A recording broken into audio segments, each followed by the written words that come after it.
ગતરોજ Ankleshwar GIDC police સ્ટેશનમાં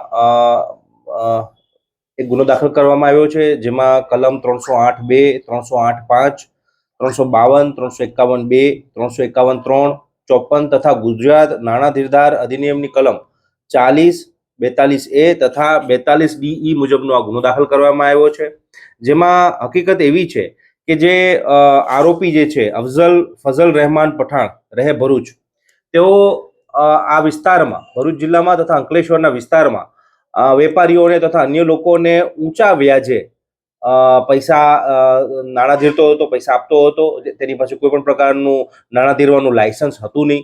તેમ છતાં ખૂબ જ ગેરવ્યાજબી રીતે અને ઇલીગલ રીતે આ ઊંચા વ્યાજે એ પૈસા ધીરતો હતો અને એક પ્રકારની ટ્રેપ પણ ગોઠવતા હતા. અને જ્યારે પણ આ લોકો જે છે એમની મજબૂરીનો ફાયદો ઉઠાવી અને જ્યારે પણ એ પોતે પૈસા ના ભરી શકે ત્યારે તેને ધાકધમકી આપી, તેમને ડર બતાવી, તેમનો પીછો કરી, તેમના ઘરે પહોંચી જાય તથા એક પ્રકારની પઠાણી ઉઘરાણી કરવાની ટેવ ધરાવતા હતા. અને એક રીતે જોઈએ તો ઓર્ગેનાઇઝ વેમાં એક આ પ્રકારનો એક કારોબાર ચલાવી રહ્યા હતા, જેની માહિતી પોલીસને મળી હતી.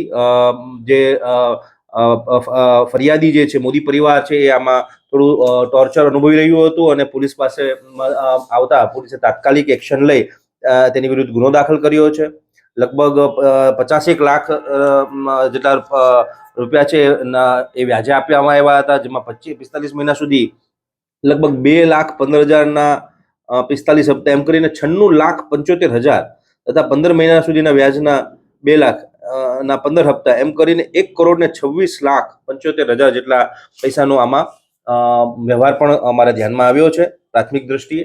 પરંતુ આ બાબતે અન્ય 2 આરોપી પણ એની સાથે પકડી પાડવામાં આવ્યા છે, જેનું નામ છે ઝુબેર સબીર કાલુ શેખ તથા તૌફિક બશીર અબ્દુલ્લા શેખ.